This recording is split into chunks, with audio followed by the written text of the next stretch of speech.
Are you training for the next big race and unsure what to do with your nutrition? Well, take advantage of Precision Fuel and Hydration's free online planner. It'll help you figure out exactly how much carbs, sodium, and fluid you need to smash your goals. I swear by their 90-gram resealable gel on all my long runs and recently used it at the Ballarat Marathon. Click the link in the show notes, use the planner, and get 15% off your first order with the code INSIDERUN15. Support the Inside Running podcast and boost your performance. Now let's dive into this week's episode.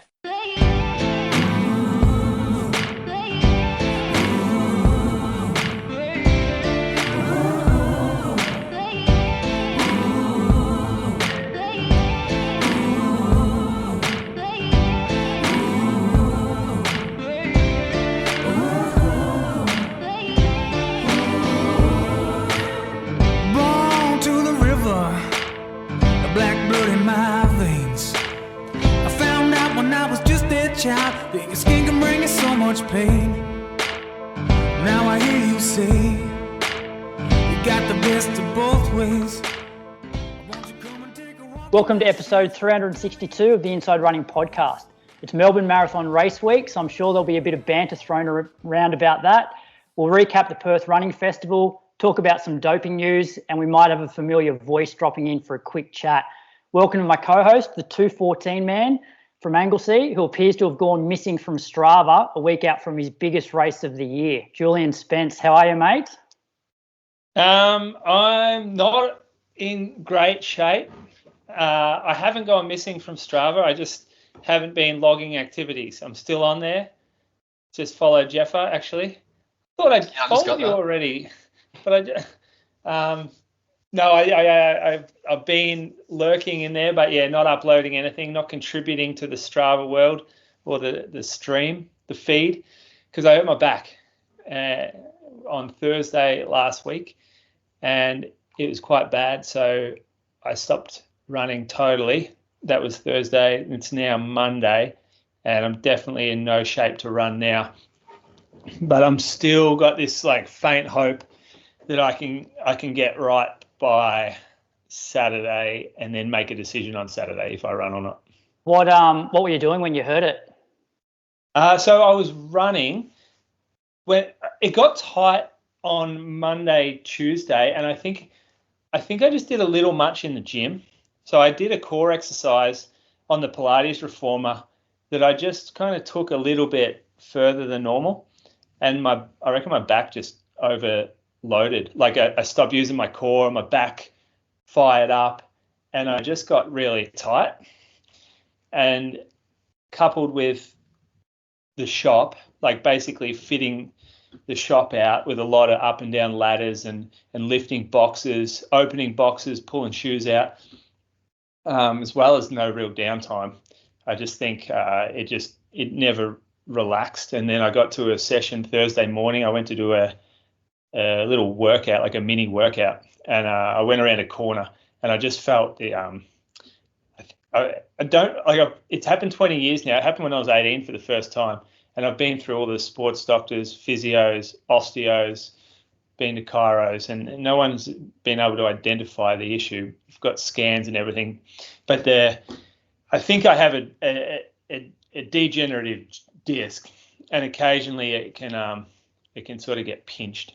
And I get a really sharp pain in the spine, and then my muscles all spasm around it, basically locking me up. And then it always normally takes 7 to 10 days before the spasm sort of gives out. And I can get treatment. It can sort of accelerate that release, but it takes probably three or more days before it'll actually allow treatment to work, because it's just so locked up. And you're on some strong drugs? Yeah, I went and got I got some prednisolone, which is like a steroid anti-inflammatory that can provide probably the best relief early, and we'll just see if it works. So I'm on my last day of it now, 5 days, really short course. I take Panadol and I get some treatment tomorrow. I'll book in treatment later in the week. So we'll do our best to get there. Yeah. That's the plan. All right. Well, we'll introduce our our other co-host, who hopefully is a bit more up and about than yourself. He's a 4-time Olympian, Australian 1,000 metre record holder, and the man who back in 2012 finished second in the Herb Hedeman Handicap Mile at Stawell behind the one and only Brady Trelfall. Welcome back to the Inside Running Podcast, Jeff Riseley. Yeah, thanks for having me, guys. Yeah, I do remember that. I think Brady had a pretty big head start, and he was foxing a little bit because I ran 4 minutes on the grass, and it was raining that day, and I was in ripping shape and couldn't get close. So, Moose, what do you reckon? Once a month, Brady brings this up. He, I think he's called it the Easter Monday Massacre of 2012. Yeah, he only ran 1,200 metres that day, and for the last 200 metres, he was carrying on. He was waving at the crowd. He was already had the speech in mind. It was pretty embarrassing stuff that day from him. Jeff, how do you feel when a guy starts bragging about beating you in a mile, even though he started 100 metres down the track? Well, it's actually it's on YouTube, and it's one of my favourite races to watch because, like in the first 800, the field goes out really fast, and the commentators are just like saying Riseley's like stuff this, like he hasn't paced it properly. But the thing was, I'd been to Stawell a few years earlier, and me and Collis were on the back, and I went 154 through 800, and at like 1,200, like the bear jumped on my back because, you just want to chase people. So this year I was like, had people calling my splits on each 200 meters, and paced it really well and just mowed the field down and came from nowhere. And then they started getting really excited with 400, 600 to go when I was actually starting to really make up ground. But yeah, Brady was just too far in front. couldn't get there. What's your take on pro running? Do you like it?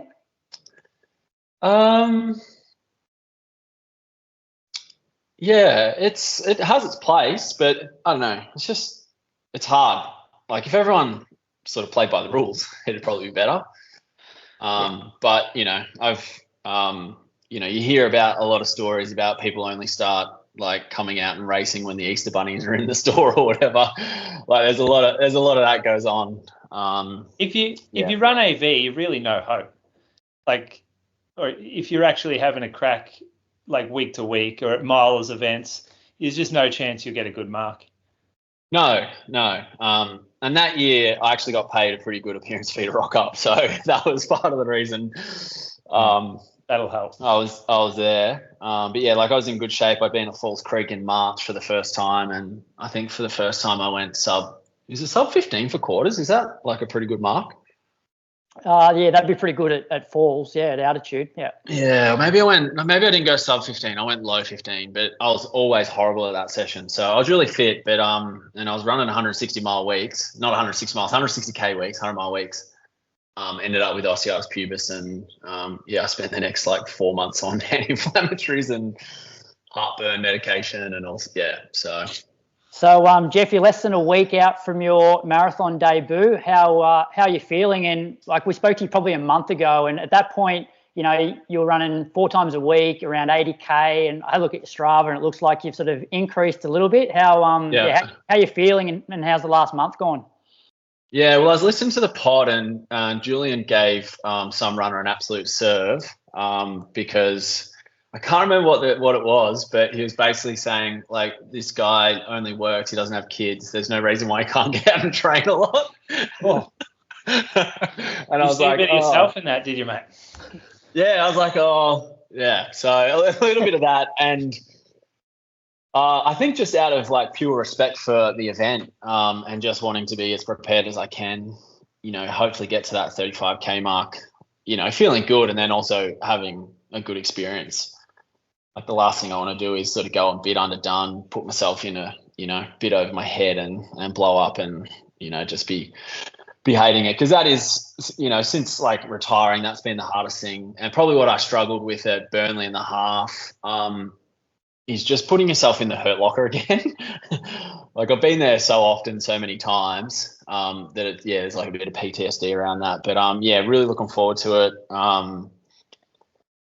Had a run with all the guys that I've been running with on Sunday, and those sort of last chats about like race plans and all that sort of stuff. So getting into the excitement of it. So so you ran what, 73 for the half?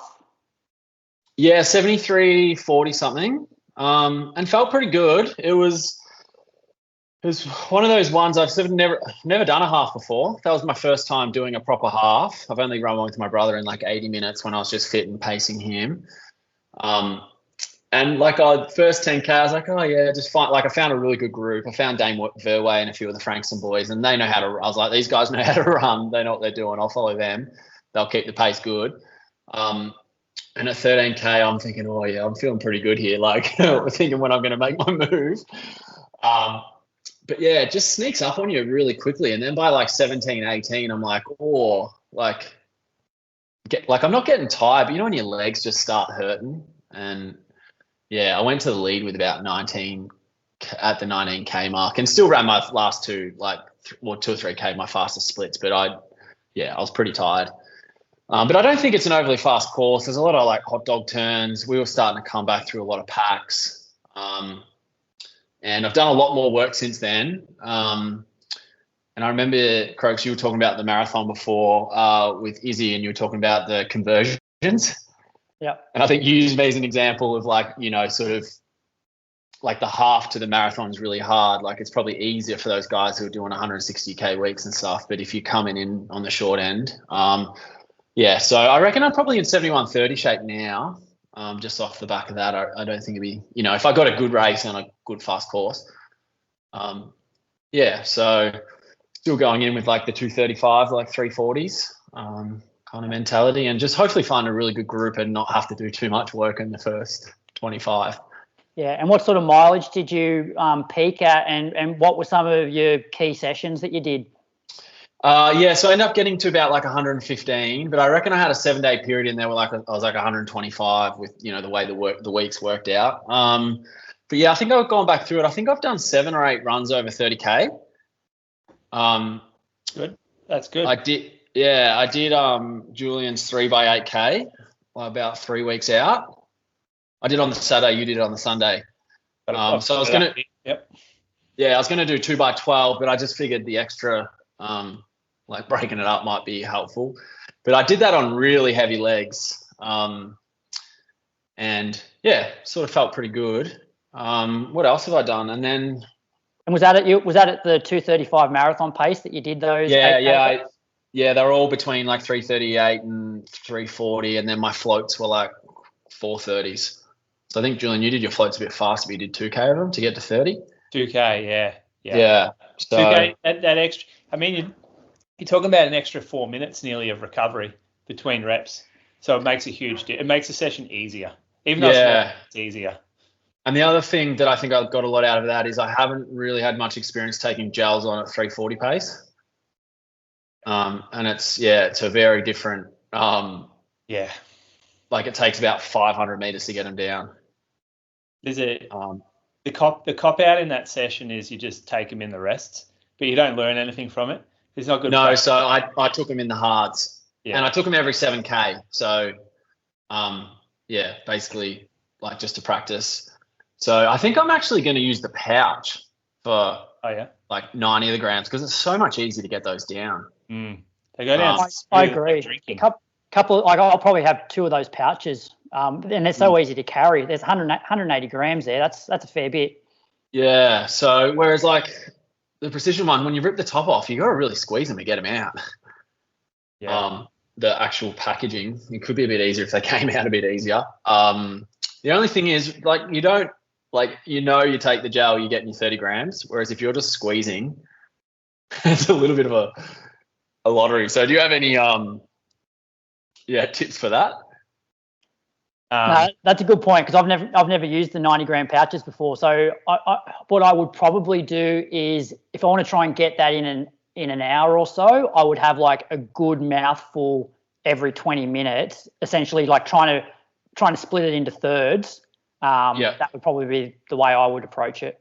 One of the benefits of the pouch is you don't have to do it in big lots. You can cut it into sixths. And you can go like small amounts, which is better on the gut to go smaller more often. So it's just about finding how much you almost need to get one, practice how much like tension to put on it, pressure, see how many pushes you get of like your pressure, and then you'll know. Well, I've only got one left, so I was just going to say that one for the yeah. So I'm going to take those, and I'm going to take 2 caffeine ones, and then just another normal one, and that's 6. So that should get me through. Yeah, so that was a good one. What else did I do?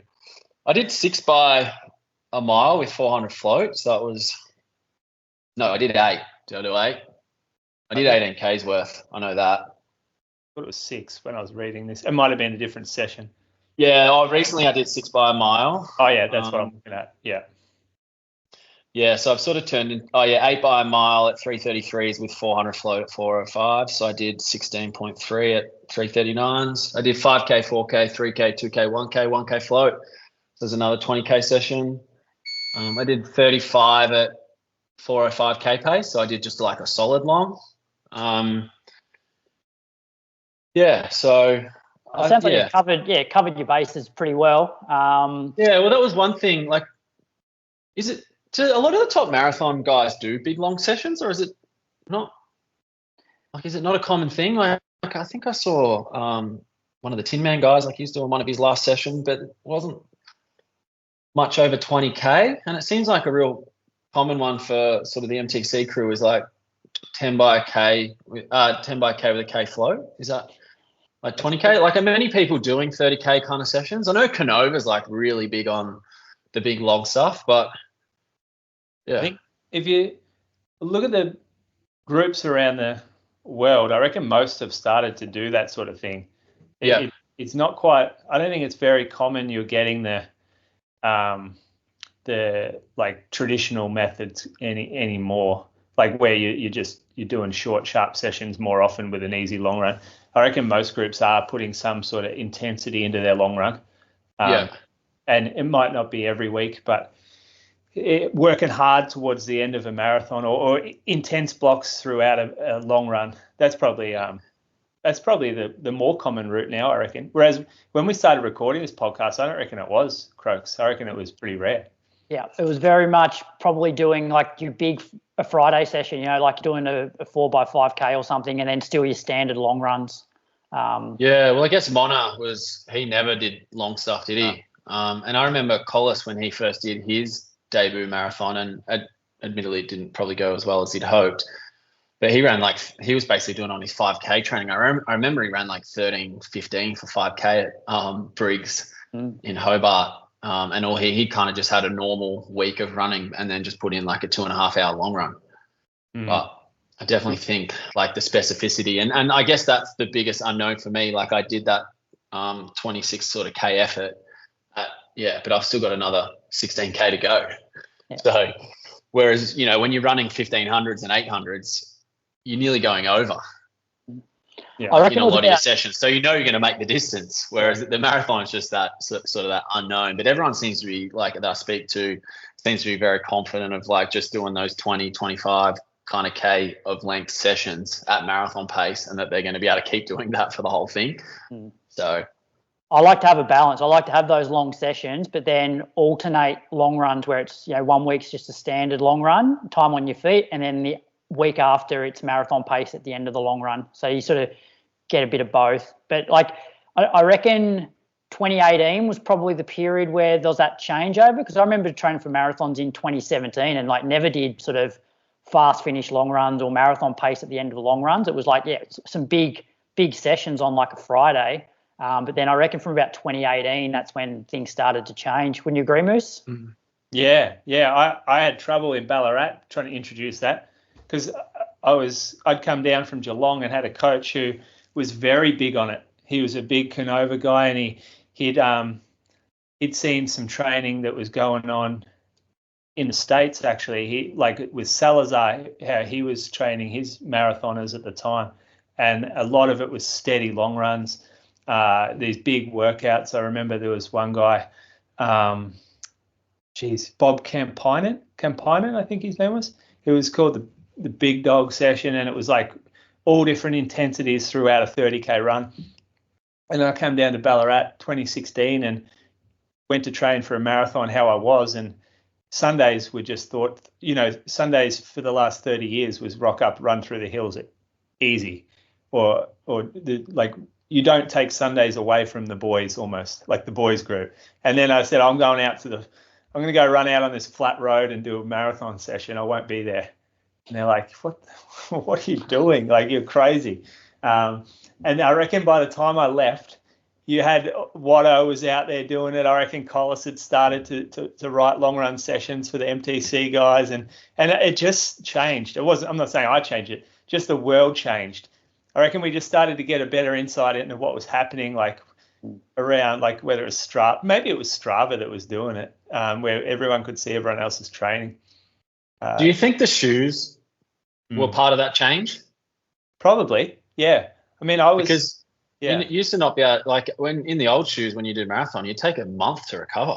Yeah. So if you're doing those big long sessions in the old streak flies or, your marathoners, you probably wouldn't be able to train for a week. Yeah, I was wearing lightweight trainers for my sessions. Like I was back, you would have remembered the Zoom Elite. I was wearing that for my session. Oh, I love those. Yeah, they were good. Yeah. I was wearing Saucony Rides, like big, like these days, big old clunkers. And I wouldn't, it kind of reminds me of what Chriso and Jordan are doing now with their training. Like I hear Christian talking about how he's not allowed to wear super shoes for his long run sessions or his big tempos. You would put these things on and they're not fast at all, but you would recover so well the next day. And you would just be able to train through it. It would just be really like you get your consistency up, which is why the super shoes are so good now, is you get fast and consistent. But back then, yeah, if you tried to do that stuff in the actual racing shoes, you'd be cooked. Yeah, I've been doing my long runs in the Monster Hypers or whatever. Oh, yeah, nice. They're good. Yeah. They're real nice, especially on the road. They still feel like they've got a lot of support, but if you want to kind of get ticking over. Yeah, that's a good option for that. You can, so. Well, Jeff, do you want to take us through what you did last week, which would be from 2 weeks out to 1 week out? Yeah, so I basically just kind of started my taper. What day? What day was 30th. Monday? Is it the 30th? The 30th. Oh, yeah. So just an easy 10. Yeah, that's right. So I did my sort of last long run on Sunday. I did 2 hours at 28K, so started coming down. Monday, just an easy 10. And then I started training with just like doing 10K stuff. So I did 6 by a mile, alternating kind of marathon pace. And I probably ended up averaging 3:35s and 3:15s, just alternating on a minute recovery. Which was good because I still had like 115K of running in the legs and was feeling pretty beat up, but I'm feeling strong that those paces, like that was not a hard session at all. And then I had a day off and then I did a 10K run and then another similar session, 4 by 5 minutes at 3:38s and then 6 by 500. Just going 1:35s down to 1:32s on 30 seconds recovery. Starting to move a bit. Yeah, that actually came out pretty well. Like that wasn't hard. So yeah, my speed's still pretty good, which is kind of nice because that was like the biggest thing I was a little bit worried about. And then I had Saturday off again because I just wanted to hit 75K for the week, and then I did 15K on Sunday. Nice. very good. Easy. Yeah, just easy. So I kind of did a month block that I sort of probably averaged 100K over those 4 weeks. Yeah, so just wanted to make sure I calm down. And then I probably hit like 50K for this week and then like leading into the marathon. Probably do a similar session on Tuesday, just a bit of threshold and maybe some 400s on the track, like alternating paces again. Like I'm mindful not to run too fast because, don't want to, but just to kind of tick over and feel good. Hey, Moose, any tips for Jeff in terms of like not necessarily pacing, but just like marathon do's and don'ts, like apparel, I've got one, make sure you tape your nipples up. Yeah, okay, yep. Never had an issue with that. Really? But I reckon a lot of runners do. Yeah, but you've got product for that. Like you'd use Body Glide or like 2 Toms something like some anti-chafe, Jeffer? I don't know what that is. Oh, God. All right. Maybe you should tape them up then. Things can get pretty nasty out there on the road, like the slapping for 42K on concrete and just all the sweat going into your shorts and into your socks, down your top, just being wet. And, and you throw I'm worried about the kit looking good then. That stuff. You forget about that pretty early, mate. Down past Middle Park, you'll be forgetting about what you look like. No one looks good at the end of a marathon, and you haven't gone hard enough if you do. Yeah. I really, like, it's such a cliche thing. And I used to sort of scoff at it when I first started. But the saying, if you think you're going too slow at the 10K mark, you're going too fast, or something like that. Like, that's the thing. And it is just really, like, you cannot even have a hint that you might be going too quick, because that will come back and bite you at that point in the race. Yeah, well, I've been told halfway is 32. Yeah, that's probably what mentally it feels like, because of how much a free ride the first 25 should be. Yeah. Well, I had a look at the results from last year, and I think if I run 2:35, I'm about 35 to 40th, I think. So there's not actually going to be that many guys around, unless a lot of guys sort of set out at that, and then, you know, that last 10K is a lot of spread. Yeah. That heaviness that you were talking about in the half that sort of creeps up on you, like that will obviously happen in the marathon, but you probably don't want to experience that till like 30 after 32K. Because if you're starting to experience that really heavy leg feeling before 30K, it's a pretty tough last 12K home. Sometimes I think I'm just better off not knowing this and just like, oh yeah, cool, just keep going. Good naivety never hurt. What are you looking forward to the most in this marathon? I think just being on the start line. Got a few friends that I've been sort of running with. Beers at the Royal Saxon afterwards. Yeah. No, to be honest, for me, like if I go down to the track and I do Vic Milers, I don't really get much out of that because I know what I used to be able to do. Whereas, like, I've really enjoyed this because it's unknown. I've never done this before. It's not really my physiology, to be honest. So I think it's just going to be that. Hopefully, that achievement of I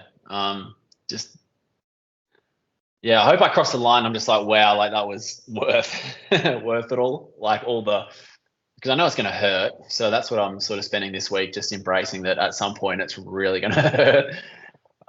But it'll be kind of worth it. So hopefully I'm running into MCG with one of the guys I've been doing a lot of training with, and the guy who kind of got me into it because he said he was doing it. I was like, all right, I'll do it with you. So I think just that connection and that experience with other people, and just sort of I guess those post-race debriefs and where it went well and where it didn't go well, and we'll see if I sort of learn some things and I get excited to do another one or not. That is the cool thing about the marathon, like, because you're out there for such a long period of time and you will be running with, like, you know, generally a group for a lot of it. Like, you do share some pretty special moments out on the road, which you wouldn't experience on the track as much because those races are over so quickly. And, you know, you'll be there helping somebody out who's having a rough patch, and they'll then help you out when you're having a rough patch. And so there's a pretty good vibe out on the roads in a marathon. Yeah. Do you talk much to the people around you, or what do you just run? It's just 2.5 hours of silence. It's certainly not like Brady chirping in your ear the whole time, but like you definitely, like, you're not working hard enough that you can't sort of, you know, have a brief chat here and there just about various things. But yeah, generally you're there racing. But I think that's the thing. I'm pretty competitive, and if it does slow in areas, like, I know that I'll probably want to get to the front and just keep the thing going along. But I think I've just got to be as patient as I can for as long as I can. And if I'm feeling okay at 32, like 10K, you can make a lot. So, like, I'd rather see 3:42s on my watch than 3:38s.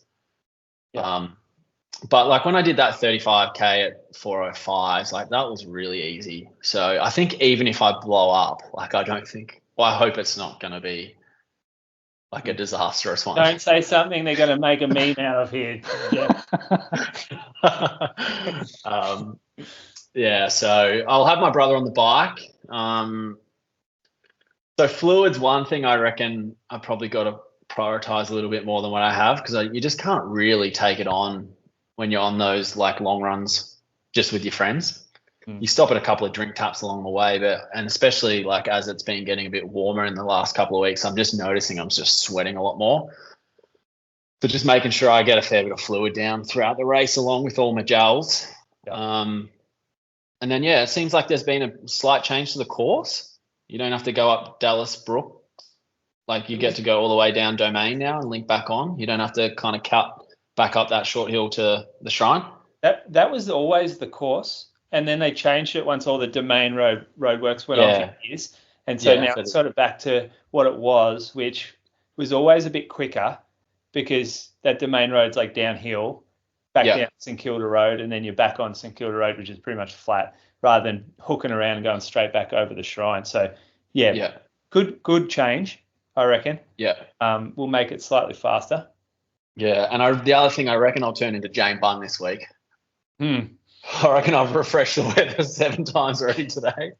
So, and I was listening to the pod with Izzy, and you guys were like, oh, geez, Melbourne's been good the last few days. We're due for some wind. And I was like, fuck you guys. Don't jinx it for me. Like, if it's going to be super windy, I might not even rock up. I'm not. When it's worse, when the weather's bad, you get to test yourself even more. Yeah, I know, but on my debut, I want to sort of run as fast as I can, not... Yeah. No, this is better. Fighting it. Finish higher up in the field. Watch everyone crumble. Hey, Jeff, my debut was in the snow in Japan. Oh, really? Yep, there's still snow on the ground when we entered the stadium. Yeah, wow. So what were you, arm warmers and all that sort of thing? Or? Singlet, arm warmers and gloves. I was very, very underprepared. Went out too hard, didn't know anything about nutrition. So, yeah. Do you have to think of anything more from a thermal point of view and body temp and stuff with nutrition and things in that kind of weather?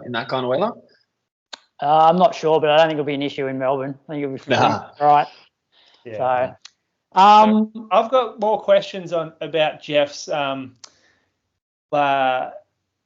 mindset and what you mentioned before, Jeff, about PTSD, about hurting in races.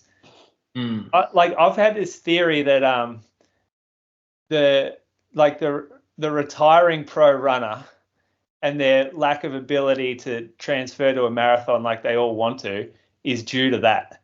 It's due to people like they've gone through so much pain in the past, and now they look at the marathon as being slow and it won't hurt as much, that it cops a little bit, and then they're like, well, fuck this. I've done this forever. Like, I thought I'm out here to enjoy myself. Now I'm retired. I don't want this. Well, I started with that. I was like, oh, this will be fun, the marathon. And then just as it's gone on and I've started training, I've got, more and more competitive. So I'm not going to lie. Like, I do also want to kind of get out and run well.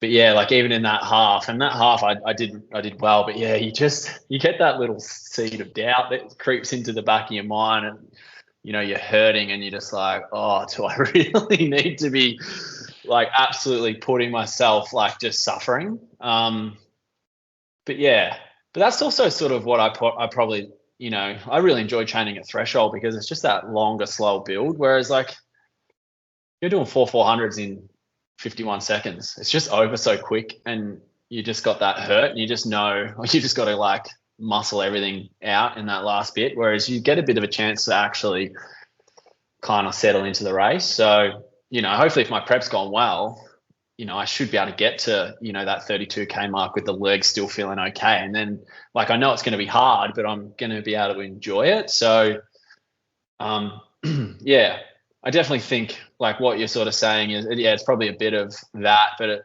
are these guys also that you speak of, are they not respecting the marathon enough in terms of their preparation? Because I think the marathon's like the ultimate, like, I don't know, like even like Jess Stenson, like Jess she doesn't have the greatest credentials over 10K. Like I remember, when she was come onto the scene running Zatopek in like 33 minutes and stuff, but it just seemed like as soon as she got to the marathon, it was just her, like it just aligned. So I definitely think the marathon is just such a unique thing that, and I think you look at all the young kids coming through now and who might be a good marathoner, like it's really hard. It takes a really specific kind of person to kind of be able to run sub 2:10.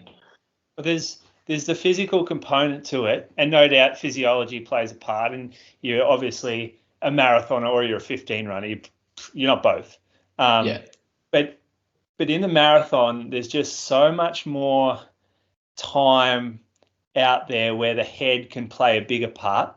And so that's where some athletes can really almost buffer the noise in their head, and they're the good ones. Yeah, I think it still transfers the same way to the 8 and the 15 though, but I think it's sort of that stuff starts earlier in the call room. Yeah, that's fair. You know what I mean? Like, I think you get those athletes that, like, in some respects, and this is probably me, they're really good because they're really like deep thinkers. They think about the training and the process, but they're probably not those like competitive beasts, like just those natural guys that can shit talk and, like, and take crap, and it just like, what do they say? Like it rubs off your skin or whatever. Whereas I think you get some of those athletes that don't think anything about it and they just kind of go out and do. Yeah. Like, the reason why I love the marathon so much is there's a lot more variables involved as well compared to like your 5 and 10K races. You're out there for so long. The weather plays a factor. Your nutrition plays a factor, but also even your prep. Like your prep lasts for so much longer, and you only get one shot at it. So like, whereas, you have a bad 1500. You can run a 1500 2 weeks later. Yeah. And so much goes into it. And when you absolutely like nail it in terms of your pacing, your prep, the mental side, and you cross that finish line, like it is very, very rewarding compared to shorter distances. Yeah. Well, I listened to the, that David Roche or whatever, that interview with the Science and Sports guy. And that was just so interesting, the way they thought about the training, but it was also just so methodical. It's just sort of like he was so in tune with his body and his prep and his heart rate and his nutrition that like it was like as though he could like anticipate what was gonna happen. Like he was so so prepared the opposite way. Yeah, the mental doesn't. If you're that physical in your prep, you take the mental stuff out of it, really, don't you? Because you're painting by numbers almost. You're like, this heart rate for this long, these joules at this time, this pace up this hill, this intensity. It kind of gets a bit boring, doesn't it? Like, do you know what I love watching? Was it Pogacar when he took his bike computer off for that climb in the time trial 2 years ago, maybe? Like, time trial to the bottom of the climb, then he chucked his power meter away, and he's like, it's as hard as I go to the top. He didn't want any sort of data limiting what he could do on that day. He wanted to just he wanted to break through the ceiling of what his sports science team tells him he can do. Yeah, I think you see that with young athletes too, always looking at their watch. I got to take it off them. Yeah.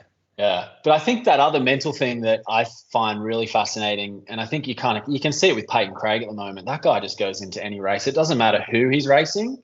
He doesn't care. He's like, yeah, I'll have a crack. Yeah. But I think what kind of happens is it's nearly like you learn more, you train more, you get slightly better. He gets a free shot at it because there's no external pressure really. No one really, he's a kid. And then that just ratchets it up. And then you just start thinking about it like, you get to 25, 26 and there's expectation you have to deliver on that talent. And it's really interesting to see sort of the life cycle of just the psychology of athletes and how they transition. Like I remember 2009, I ran 3:32, every race I rocked out and ran a PB, and I was like, I rocked up to Rome and I'm taking photos of the Colosseum and I'm just like, I was just happy to be there. You know what I mean? And then you have that massive breakthrough. You run 3:32, and then, you know, the Nike deal gets a lot bigger. And then it's just like every race you just go into and you're just thinking more and more about. So, yeah, the psychology in sport is, I think very underrated. So I've got one more question. It's probably not a question that you can answer race week, but the last month, it seems like you've really sort of embraced this marathon training. And like after Melbourne, regardless of the result, do you think you've sort of caught the marathon bug a little bit where you do want to see like where you can get to? I have a feeling I'll probably want to do one more and have a proper crack. Like seeing Berlin, was that last week or the week before? Yeah, last week. Or week before. Yeah, and I guess just being in a race with so many guys that are running fast, that would be really cool. But yeah, I think for me, it's just like I'm trying to push more and more into coaching, and it's hard to find that motivation for your own self. And just a timing thing, like it does take a lot of time out of your life. Like those Sundays you're out there for like 3 hours, and then you basically come home and curl up in the fetal position for the rest of the day. Like you just don't really want to do anything. So yeah, like I've definitely enjoyed it, but I have noticed that I've gone back into like the athlete mentality where like my life has been really boring in like the last 8 weeks, which I love, and what I like about my career, because I just love throwing myself into it and doing something that I felt was really cool. But yeah, like I'm old now, and like I've probably, got to start moving on with other parts of the life. Yeah. Yeah. That's the hard bit. So, but yeah, I also like, I'm 38 next month, so I'm not getting any younger. So yeah, I'm thinking of maybe like keeping the training going and seeing like Vic Milas 3K, I think is in November sometime. So I'd like to see like how that fitness translates to the track, because I've found like the other thing that I've really enjoyed, I've just enjoyed the experiment of the training and like how different it is from what I used to do, and like the things that I learned. Like I chatted to some friends, and I reckon if I did another 6 weeks of like the training I've been doing, especially the long stuff, and I'm not doing as much volume, but I'm doing really specific long stuff and with lots of like with recovery in between it. But I don't think I've ever felt like this strong. Yeah. I also think like you stepping up to the marathon and experiencing it is good professional development for your coaching as well, because, what if one day you start coaching marathoners? It's like, I feel like it's good to know what those sessions feel like, and, what's doable and what's too much. Yeah, but just even like the way you recover, like, like a lot of the long stuff is hard, but it's threshold and it's different. So like even learning stuff that I think I can, apply to more of the middle distance guys. And like, we do know that like the aerobic stuff is just so important. So from that point of view, it's been good. So yeah, I might do some track stuff over the summer, and then maybe do a winter and look for like another marathon this time next year. So whether maybe like Berlin or like New York would also be a fun one, because I'd love to sort of go back and visit all the guys at Princeton and kind of make a bit of a thing out of it. So I reckon there'll probably be another one. I think it used to be sub 2:45 got you an entry for Berlin. Yeah. Really? So it's still, I don't know if that's still, but you didn't have to then go through the ballot. You're guaranteed. And so, because I remember Melbourne 2016 was sort of the reason I did Melbourne 2016 was to get an entry for Berlin 2017. And so entries pretty much opened just after Melbourne Marathon for Berlin the following year. So okay, that's something to keep an eye on. Yep. Moose, before I get to my week, you've pretty much, I guess, gone through your week really. What'd you do, like 3 runs or something? How's the head, given like, I know it wasn't a race where you were looking to PB, and it was sort of the not half-assed prep, but it was not the be all end all, but like, how's the head? Yeah. I've had a lot of distraction since it happened. I've got a brand new store. I'm working 7 days. I wake up, I go to work and then I come home late, and that's pretty much how it is every single day. So it's keeping me occupied. It would have been probably hard to focus on the marathon if I was in really good shape with all this going on. I would have felt like I was half cooking it. I was really enjoying the long run sessions with running with Matt and Kramers, and we were starting to train well together, and I was really looking forward to running with you and the group. That was, there's something about Melbourne in the morning when you're running through the park and it's early enough where it doesn't hurt, and you're sort of seeing the whole packs come towards you.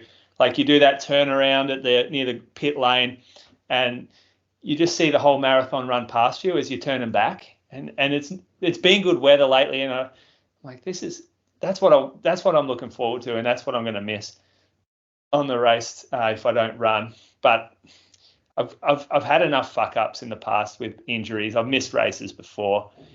I'm still glad that I didn't miss the major ones that I trained hard for. I'm still so grateful that happened, because this back of mine's so unpredictable and precarious that I could have easily done this 5 days out from one of the my favorite races of all time. So there's always a little bit of thankfulness about that. So this is not my fittest build up. It's not a goal race. It's not important.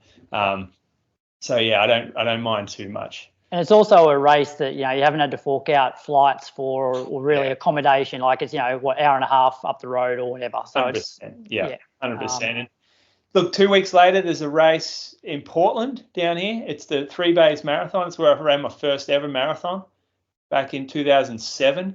And if my back doesn't come good for Melbourne, then maybe I can still get on a start line just a couple of weeks later in a real local one. I'm talking like 50 people in the race.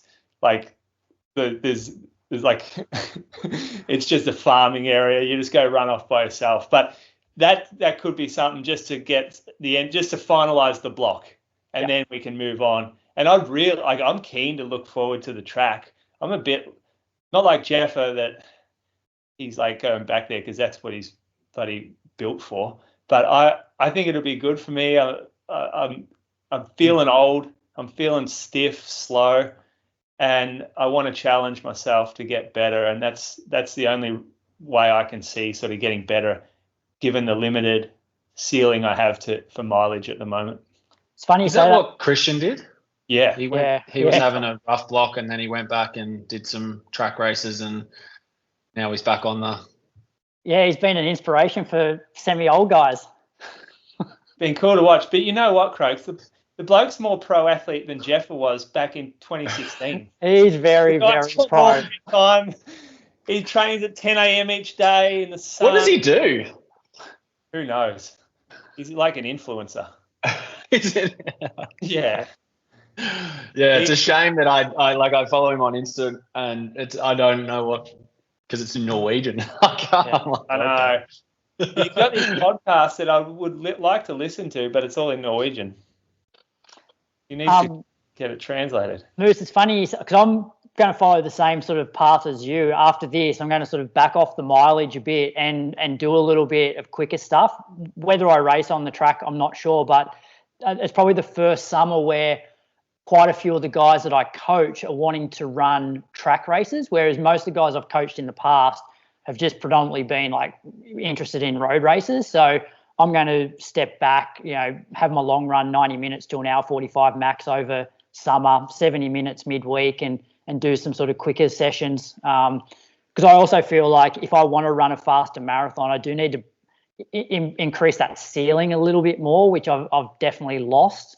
But I just need to do it in a safe way, I suppose. But that's what I was thinking about with this block. Even when I was healthy before I did my back, just talking about race plans and how I used to race was that I would capitalize on being fresh later in the race and run hard to finish, and that just worked for my mentality. It gave me a heap of confidence, and I could finish races really well. It took out the heaviness early on, and for my mental space, it was the best way to do it. but now I don't have the mechanics to get quicker at the end. And so I have to get that back if I want to go back to racing like I want to race. Yeah, I agree. I'm the same. And look, I'll go through my week, and that probably explains a little bit what I've been trying to do the last couple of weeks, get some of that back. So you kicked off Monday with an hour at 4:18s, and then, that's right, Tuesday we recorded with Jess Hull. So I couldn't get out to train with the group, so I trained that afternoon just down at Yerrabee Pond. So the session was 6 by 3 minutes with 75 seconds standing rest. And then at the end of that set, I took 2 minutes recovery and then did 5 30-second reps off 1 minute standing recovery. So for this session, I put on the Vaporfly 2s, like pretty much a brand new pair. Haven't run in them much recently. So when I've been doing all my quicker stuff, it's been in the Sky Paris. But even then, like, it's still more of a chunkier shoe, whereas I feel like this Vaporfly sort of got me up on my toes a little bit more. So my 3 minute reps were 3:11 pace, 3:09, 3:05, 3:05, 3:03, 3:01. And like the progression from 3:11 to 3:01, perceived effort on these, there's not a massive amount of difference. It's just that, like, I did pretty much a 5K warm up at 4:15s, did some strides, but that at my age, it's still not enough to feel like I'm moving really smoothly at the start of a session.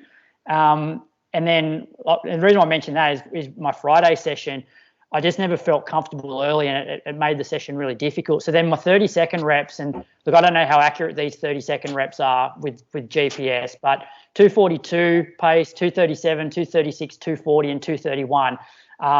Not sure if I was going quite that quick, but I actually did feel like I was moving really well in these 30-second reps. So by the time I'd done some faster 3 minute reps, and I was 25 minutes into a session, within a couple of minutes recovery between the sets, I actually felt sort of like my old self a little bit on these 30-second reps. And have you run that fast before for a while?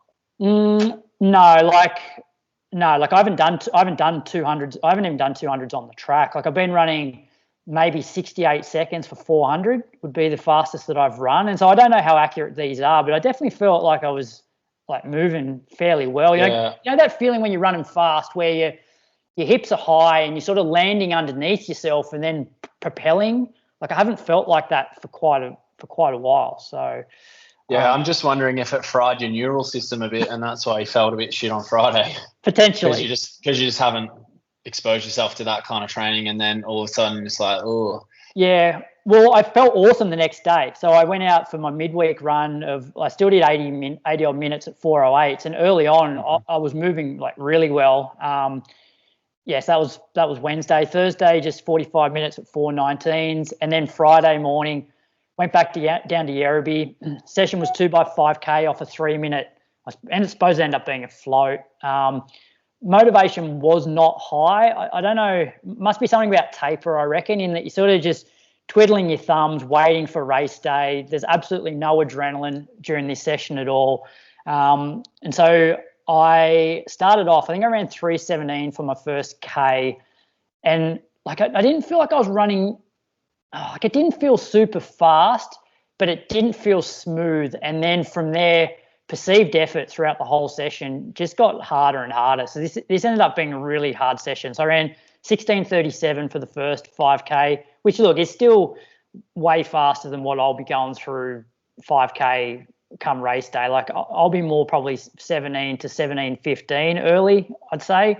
I floated 3 minutes at 3:45s and then ran 16:41 for the second 5K. So it was 10.8K at 3:21s overall, but it was very hard, and it sort of made me realize that my best sessions during the block have been the ones where I haven't really worried about pace early on. I've really just focused on perceived effort, and the paces just gradually get quicker as the session progresses. So 2 examples would be the 2 by 10K that I did. I started off at like just under 3:30s, and even under at 3:30 pace, I felt like I was working really hard. And then right at the end of the session, like my last 5K was like 3:20 kilometre pace, but those 3:20s felt smoother and easier than the 3:30s at the start of the session. And likewise, when I did 10K at the end of my long run, when I started with Zach for that first 3K, that felt very, very comfortable running with him. So then I was able to sort of progress off that. So, which is just different to like 10 years ago. Marathon pace from the gun, my goal marathon pace, for example, used to feel very easy. Whereas I feel like now goal marathon pace for the first few K might actually feel a little bit too hot. So I'm better off going a little bit slower until the body sort of loosens up, and then I can sort of find my rhythm and then sort of go to work, I suppose. You worry about losing the group that you might need to be with, though? Not really, because I think it's only a few, like it's probably 3 or 4 seconds a K, which, you know, if you're doing that for 3 or 4 Ks, like 15 seconds, like it's probably better. It probably saves my race just dialing things back. Or that being said, having adrenaline on race day might be the difference as well. That might make the pace feel easier. But then you've lost that group there, the group that you kind of need to be with up the road a bit. Yeah. And you don't want to be on your own for very long. Or I need to have a really want to be then on the front of the group. And the problem with the marathon is, like, you know, I can't go and run 6K before the race. I need to make sure that and I think adrenaline will play a big part come race day. Well, you could do a 3K like little tempo before the start just to get yourself feeling good. Just run 90 seconds out from the start line, 90 seconds back, and that can be enough to really kickstart everything. Yeah. But I wonder why you run, like you just told us you're going to go out in 17 minutes. Why you run reps in 16:37 and jogging? That's not a jog.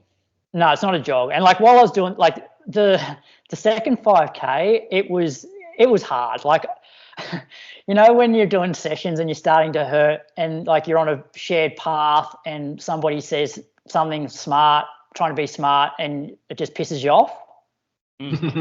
Get that all the time. You've had that? Yeah. So I want to headbutt people. I was maybe 2.5K into my last 5K rep, and this, like, I don't know, middle-aged lady on a bike's like, are you winning? Are you winning? It pissed me off. Yeah, I lip up usually. It doesn't matter how old they are, they're either young or old. Oh, the kids. I like getting into the kids. Yeah. Not if they're I honestly think you fried yourself on Tuesday with the speed.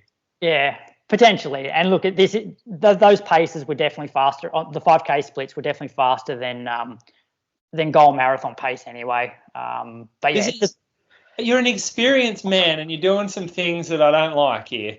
And running 2:30, 2:40 pace, regardless for how short it is not what you want to be doing for the first time in years, 10 days before a marathon, and then coming out and running a marathon pace session, but just cranking it down 20 seconds per 5K just cause. Yeah, and then not recovering between the rep that's feling hard. You're going to go, oh, well, fuck, we'll run 3:45s to recover here.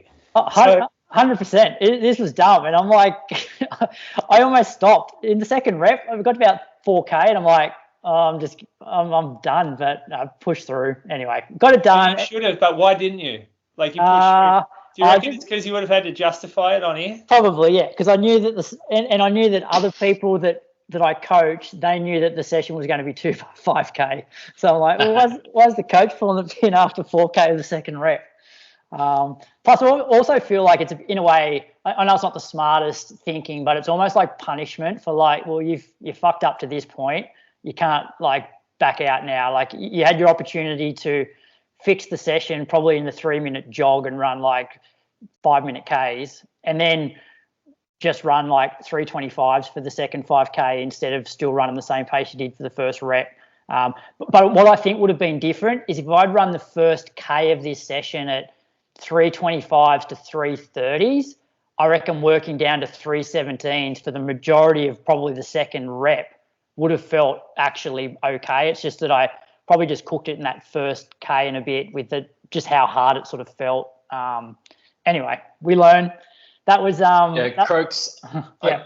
I do think it is interesting, like what you said, that it's hard to get up and motivated for these sessions. Like, I haven't exactly struggled with that, but the taper for a marathon is so weird. Like, I don't feel like I've done anything marathon related for nearly 3 weeks now. Yep. Yeah, I know. It's which, like, I don't know whether the marathon taper needs to be quite as long these days with the shoe technology. Like, I don't feel like people are maybe as beat up at the end of a marathon block as what they used to be. What do you think, Moose? Yeah, I come back to wanting to get more specific towards race day, and I actually like to do a lot more marathon stuff towards the end, and that keep like more pace stuff. I've never really do it like I do it and get faster. I like just, if anything, to dial it in more closer to the day, just to avoid exactly what you're talking about. This like lost feeling of you don't really know where you're at.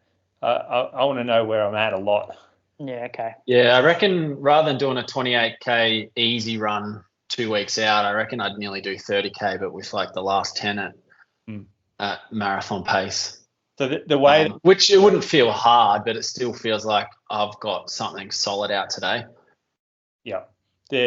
How I've sort of structured a lot of training lately is 1 week before we might do like 4x3K at marathon pace. The week before that might be 10K easy, 10K marathon pace, 3x8K at marathon pace the week before that. And so you're getting a lot of time in that zone that you kind of want to be comfortable in. Whereas this is a bit more the old school, isn't it? You're pretty much like flog yourself till 3 weeks to go and then like really freshen up. Well, you try to get faster, aren't you? You're like, you transition as a speed phase almost. You are. That's what I've done. Well, yeah, that's what I've done, because I've just realised that I don't have much of a buffer there, which I've spoken about previous weeks. Saturday, got out for an hour, listened to the monthly, and Chriso was harsh on you, Moose. I don't know if you've listened, but I haven't listened yet, but it's pretty much written you off. He's up and about. Your friend called you for a DNS as well. Oh yeah, he fucking got it right too. He hasn't run under 2:21 before, has he?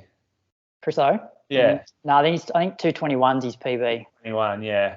And he gets beaten convincingly everywhere he goes. So I don't know where he gets all his confidence from to just start talking smack like that. Well, it was very kind to me, but 2:21 something. No, he had me at he reckons I'm in 2:18 shape. Oh yeah, that's right. He said you're in 2:18 shape, but you don't have the mentality. So he said you're going to be 2:21. I'm not going to go. Like, yeah, has he actually looked at my training? It's like all my marathon pace is like the slowest it's ever been, and my mileage is the lowest it's ever been. Anyway, it's a problem with these running influencers these days. Is all these guys, they get like a camera in front of them, or Brady props a microphone up, and all of a sudden they can just talk about things they don't know what they're talking about. Yeah, we were talking about a running influencer on our run on Sunday. I can't remember, but he's got like 218,000 followers, and he's out there running with his selfie stick for 30K. I was just like, oh, I know who this is. Yeah, one of my friends got into some beef with him on TikTok or something. Oh, really? Yeah. I don't know who this is then. You'll have to tell us later. Yeah. What's his name rhyme with? Hey? What's his name rhyme with?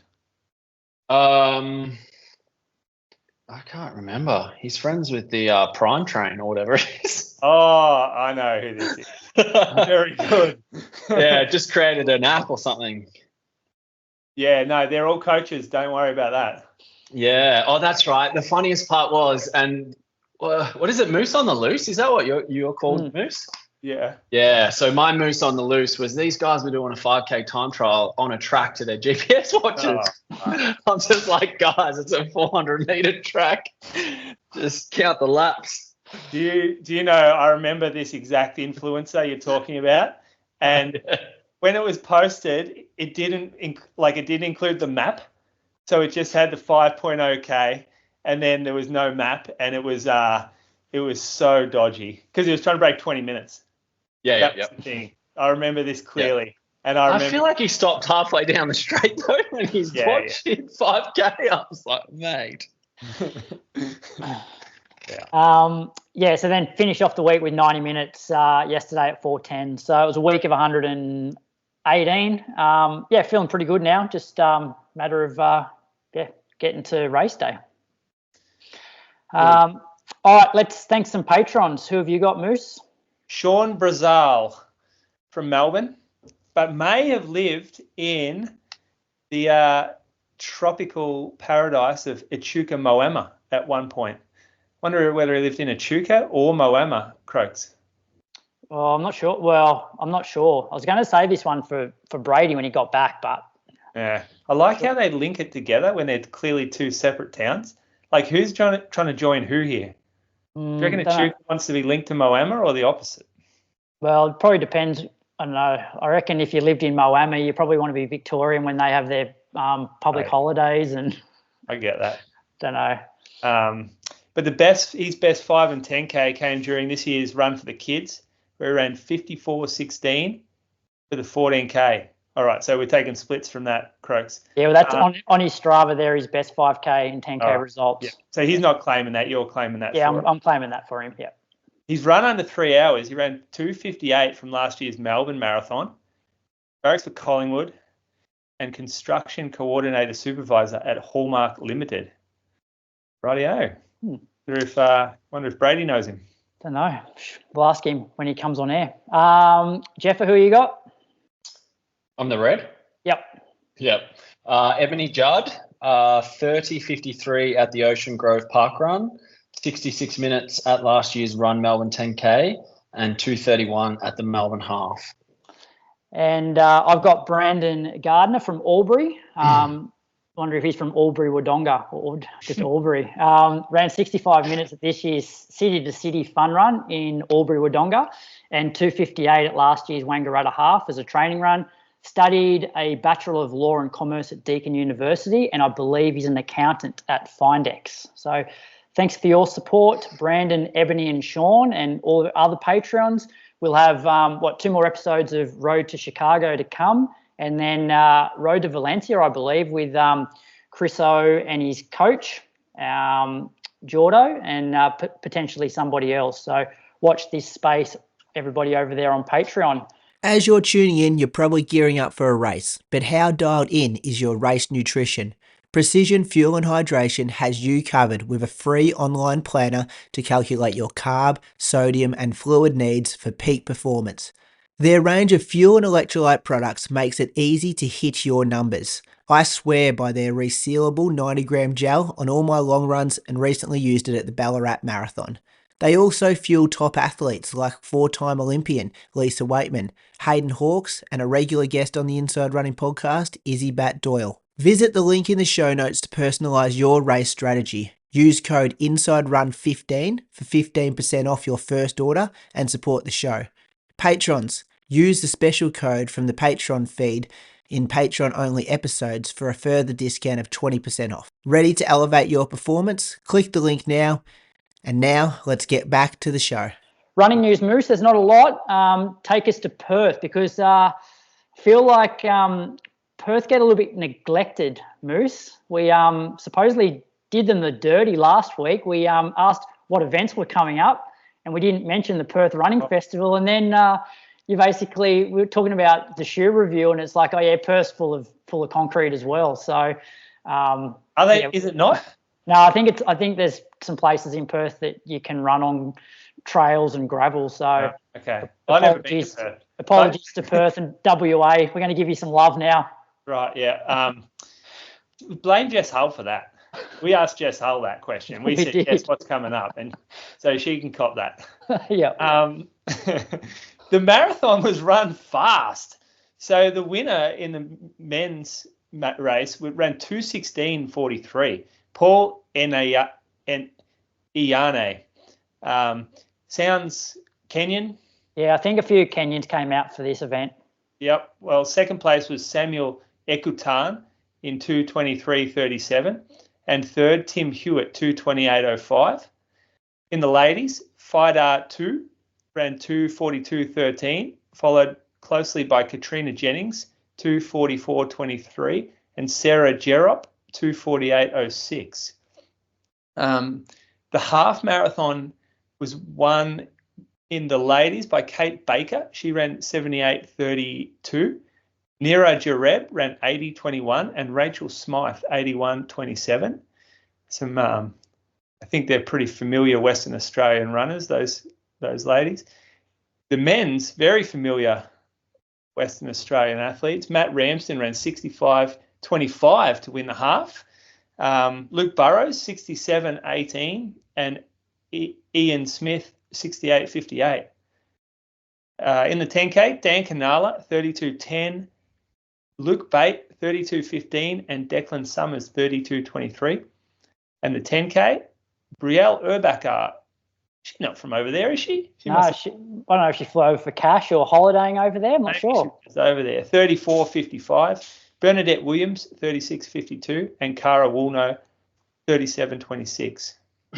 So decent times over there, decent fields. You got some proper results. They've held their own, the West. Yeah, I think there's some decent prize money at that event. What a guessing there would be if you've got Matt Ramsden running a half over there. Yeah, what does Matt do now? Don't know. What's your take on Matt, Jeff?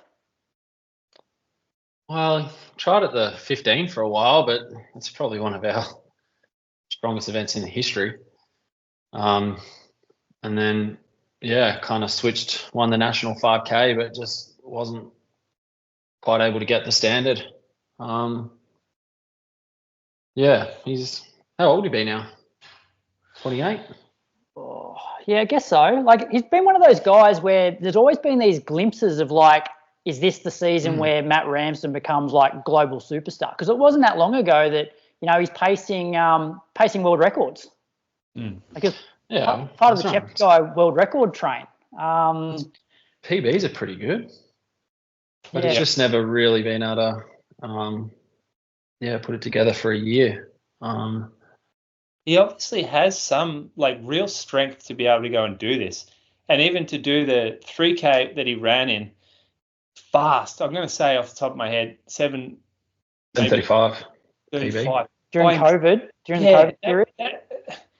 That changed my whole perspective on how good he is when he did that. And I just thought that like you said, that was the breakout year for him. If he's doing that, and it was like in bloody December or something, or it was in some odd time of the year to be doing it. And I remember, that was a real, I guess, eye-opener to what he's capable of. Who knows which direction that could go a few ways. Maybe he tries his hand at some longer stuff. Yeah, he's 27. Yeah, 27, yeah. What are we, October? Yeah, I guess he should be fit because he probably took his break early, not making the Olympics. I heard a whisper actually the other week about he's getting married, I believe, the same weekend as Bernie 10. So I think Bernie might be a little bit depleted with MTC athletes because they'll be over at his wedding. Oof. So there you go, Croaks. Yeah, it's fun. No, I'm not in there.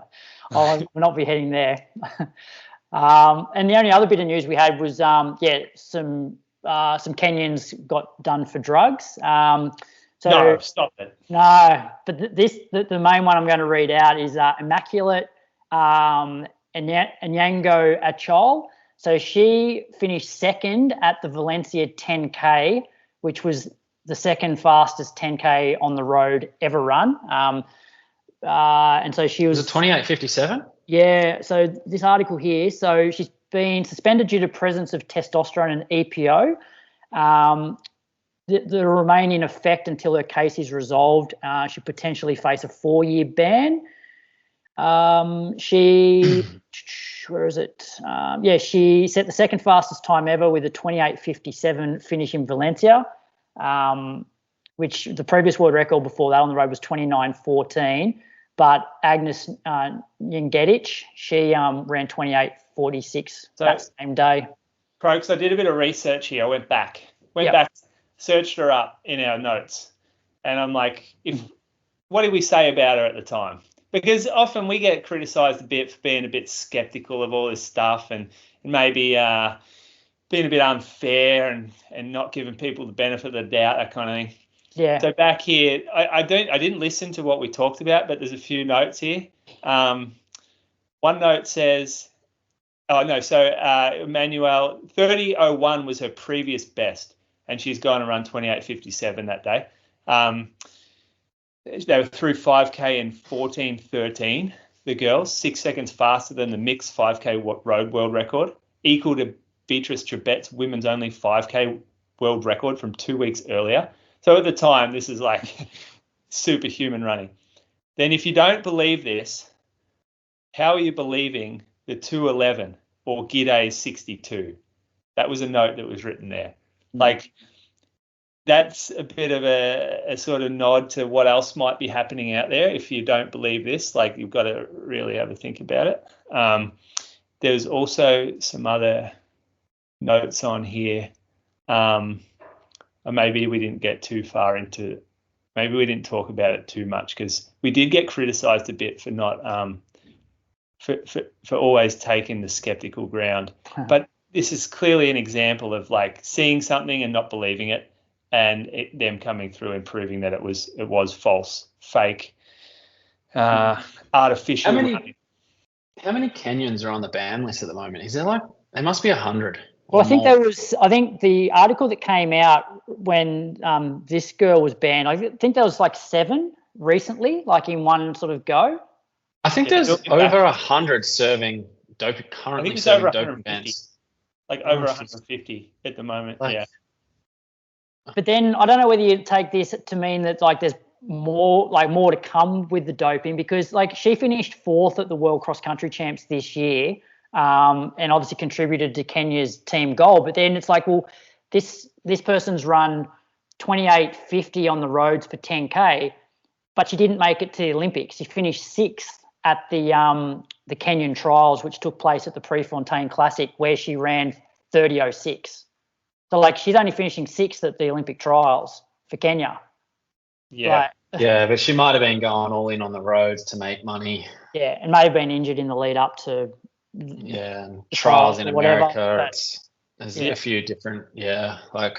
The other note that we made on this agenda was we wondered what was happening to Kenya announcing 50 drug cheats at the end of the year, because back then there was that big announcement. They're like, we're going to name them all. And there's going to be like a massive name as well. A big name, yeah.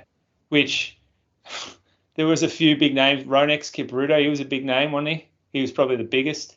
But he's kind of, I don't know. They bury him quick. We've forgotten about him already.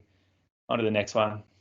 It's often why, and we're chatting about it last week with like trying to follow the marathon. Like there's just so many Africans that just come out in these major races. Like you've just never even heard of them before, and they're running 2:03, 2:04, and you're like, every major race has them, and it's like you don't know what to believe, whether they're clean, dirty. I don't know. It's the hardest thing for me is you see how many people are getting busted in Kenya, but you don't see any in Ethiopia. Yeah, like that's a red flag for me. Like they're going head to head. Like, yeah, you're not telling me they're that much better, that they're, I don't know, clean as well, or is it just, should we be happy that Kenya are actually catching their athletes? I don't know. You mates with Zane Robertson? No. Oh, I was going to say we could get him on, call him in, get his thoughts on it. Yeah, I don't know if I'd don't know if that'd be a good idea or not, to be honest. All right, well, let's move on to listener question. Moose, have a look down the bottom. There's two there for you to choose from. Which one we're going with? Oh, gee, what?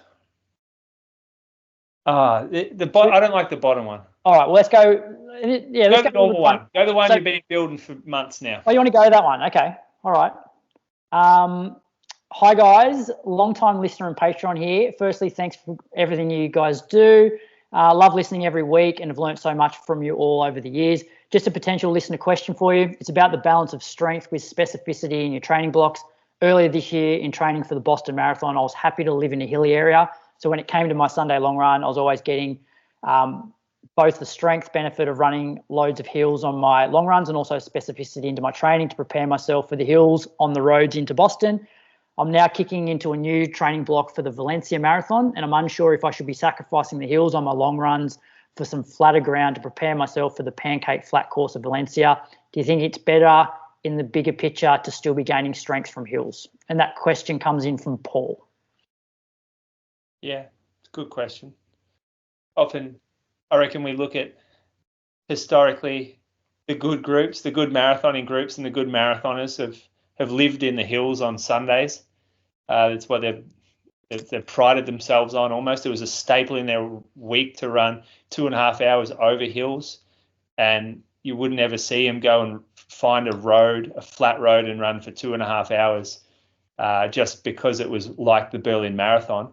I mean, I'll talk about Mona because he was the guy that I spent the most time with, who's probably the greatest example of this. But there was, like, we wouldn't even go near the lake on a Sunday in Ballarat. Like, that's out of bounds almost.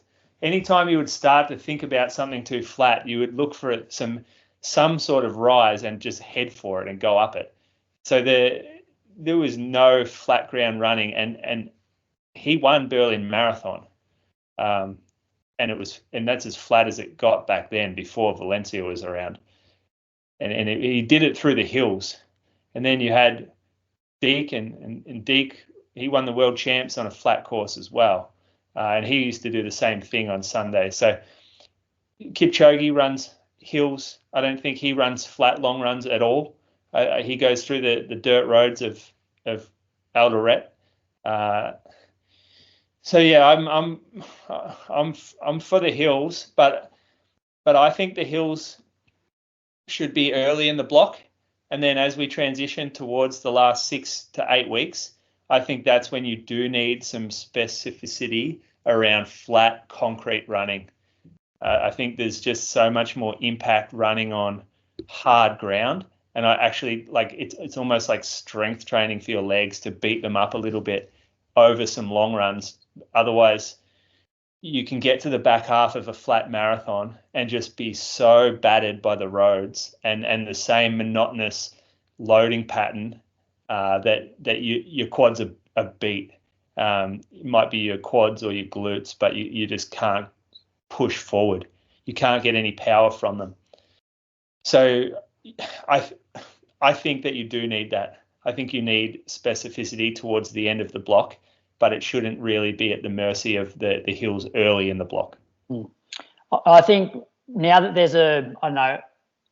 there's more athletes doing like marathon paced long runs, I think that's where the specificity needs to come in. And from the other, like on the flip side, it's like, I think if you're running a course like Boston, you want to get used to doing marathon reps at the end of your long run at sort of marathon, like you want to run over those hills at marathon effort. And so you need to learn to not be as obsessed with pace as you are. So for a flat marathon, you can basically lock into a particular pace, and the only variables are really the weather on that day. Whereas I feel like a hilly marathon course, it's a lot more of a challenge to actually like ignore the watch and get a gauge of what marathon effort is going both up and down the hills. So I think you need to basically be specific in those long sessions. So obviously do the flat for flat courses, but do rolling hills for hilly courses, but at effort rather than sort of pace.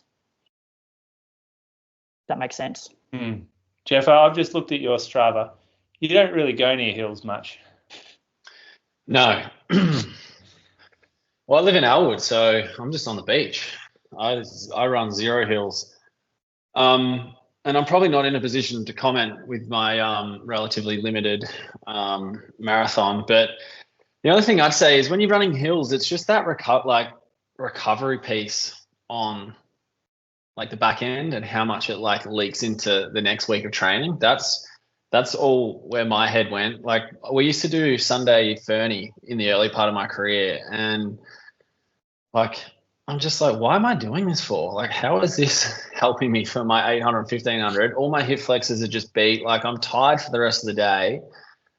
So, you know, and you look at what Jakob and like they're so methodical. Like they do their hills, but it's like the specificity is in the session where it's like accounted for.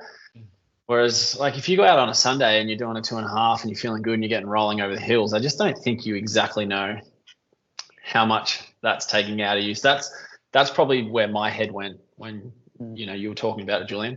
But I think what Julian was sort of saying is like, that heavy-legged feeling that you get, like you got in the half and you'll probably get in the marathon. Yeah. I feel like your legs are better prepared to withstand that heavy-leggedness feeling if you've been running over the hills. But do you need to be running over the hills, or you just need to have good miles in the legs? Like, fitness is fitness, whether you're going up or downhill, no? Yeah. There's something about the hills, though. There is something special in them hills.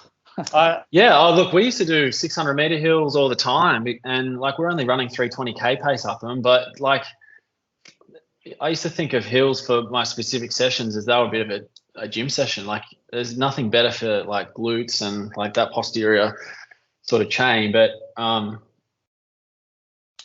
just see so many of our young kids going to Fernie, and I'm just like, what are you doing? Like, what are you getting out of that? You're just making yourself tired, and you're just going to put yourself in a hole. Like, it can't come at the cost of the really important stuff in the week, which is the sessions. That's where you get your bang for your buck. This is where the mindset's different, because we always looked at Sunday as the most important run of the week, and everything fit around Sunday. So you would almost want that to be the highest stress period, and then we recover from it, and you would almost taper into it to a degree. Like, And I mean, you're talking about grown men and women out there who are training for an event that goes for 2 to 3 hours versus you guys that run 150 to 210 for an 800. It's very different, isn't it? Yeah. But, okay, so, all right, what do you think you get more out of a long run being out there for 2.5 hours, or getting, like, double threshold done on a Tuesday where you're getting, like,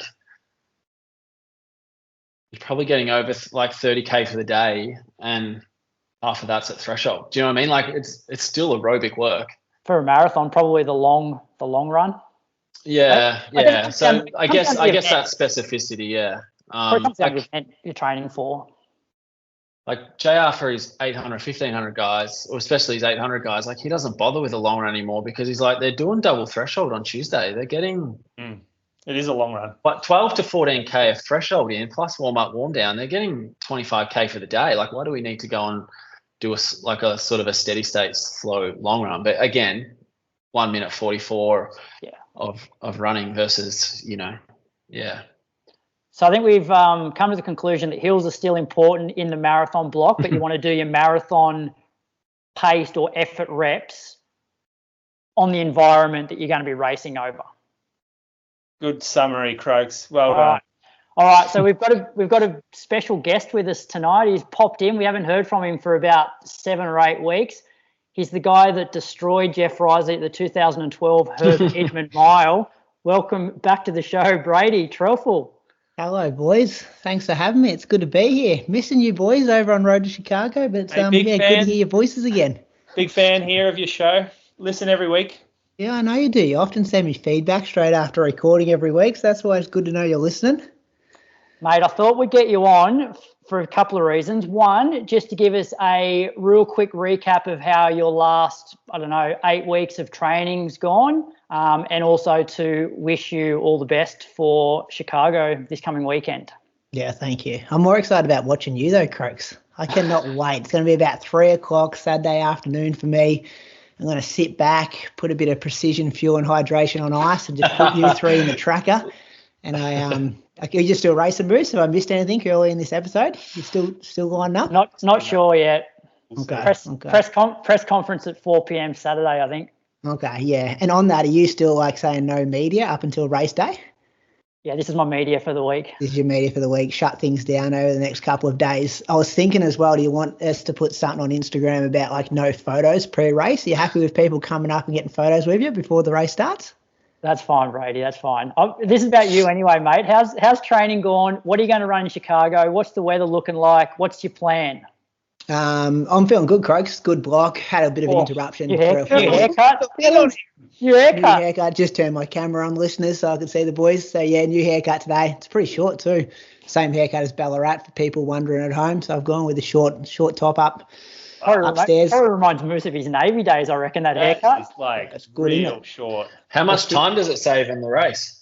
Oh, I reckon it saved me about 2.5 minutes off my Osaka time earlier in the year. So that was the only difference I made from Osaka to Ballarat. Took 2.5 minutes off, Jeff. So maybe think about it between now and race day. Shape's good, Croaks. Weather's looking a bit warmish. I know Moose won't like me saying that 15, 16, Fuck 17 off, degrees is 15 warm. degrees ain't warm. If that was what it was Berlin, and everyone said it was perfect. Oh, was it? No, I think they had a colder this year just a couple of weeks ago. I think it was like 9 or 10 on the start line there. I thought it was somewhere between like 8 and 10.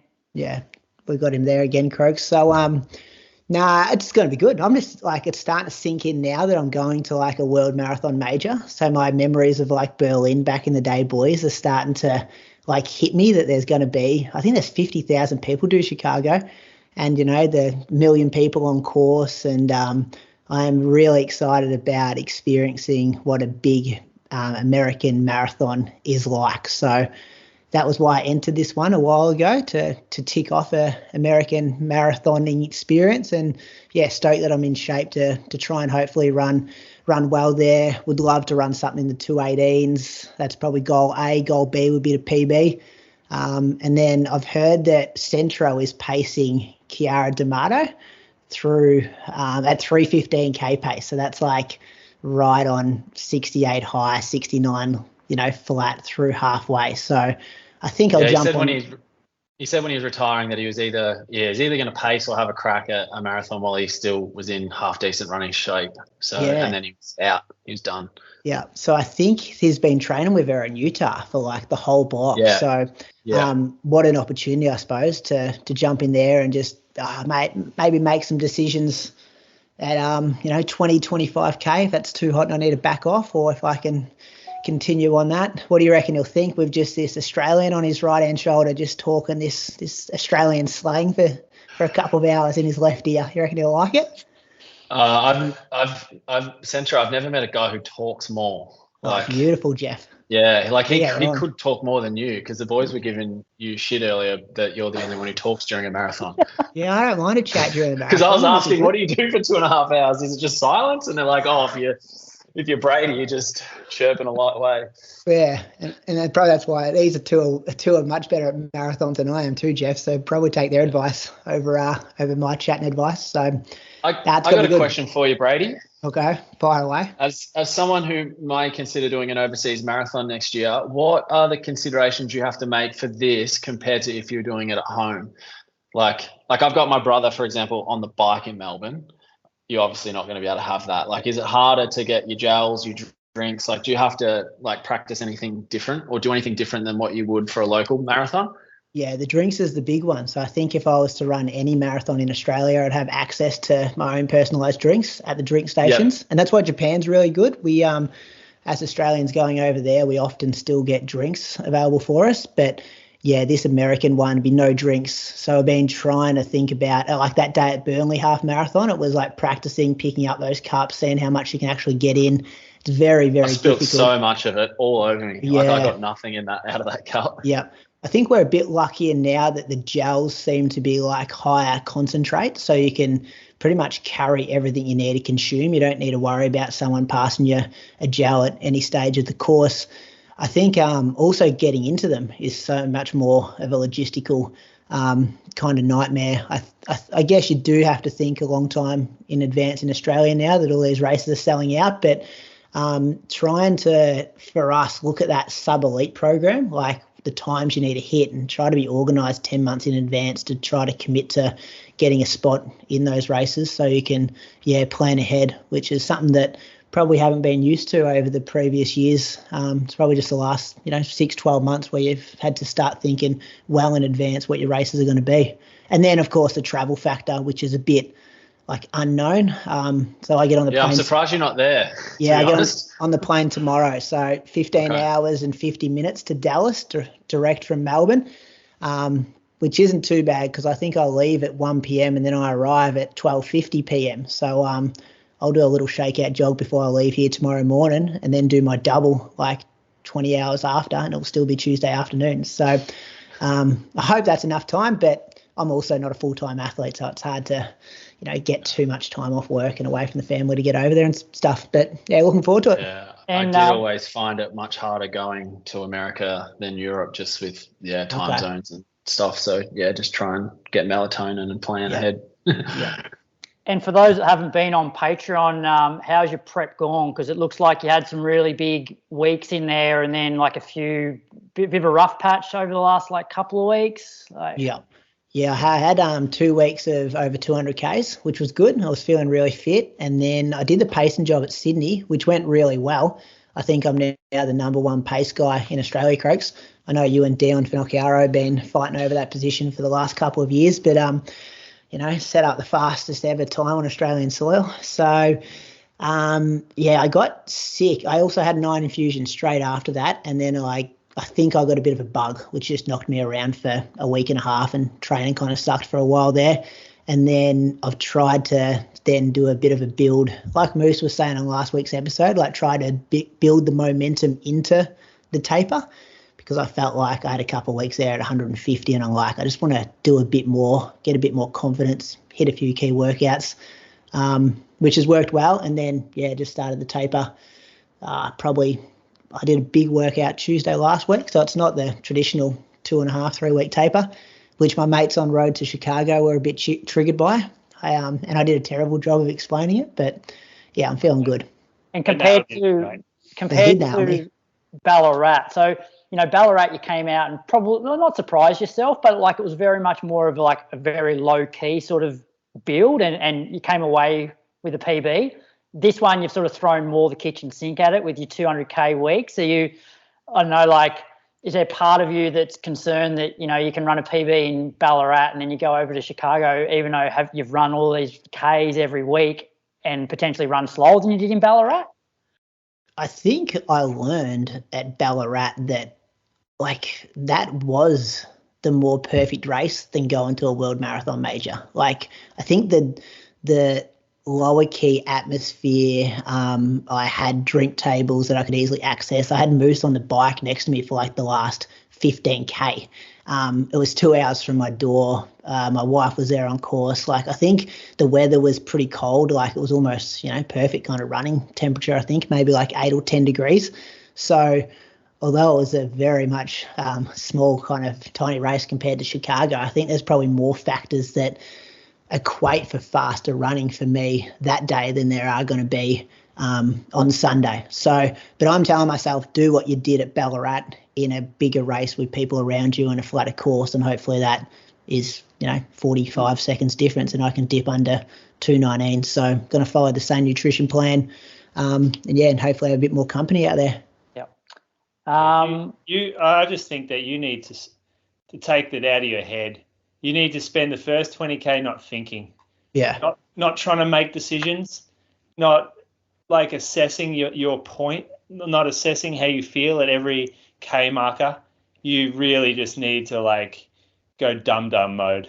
Yeah. And just switch it all off, and you can start thinking at 30K. And the thought is get to the finish line as fast as you can now. Yeah, I like that. Was Ballarat did you negative split Ballarat? No, I think it was about 15, maybe 20 seconds slower in the second lap. But it's been the most even split you've ever had in a marathon, yeah?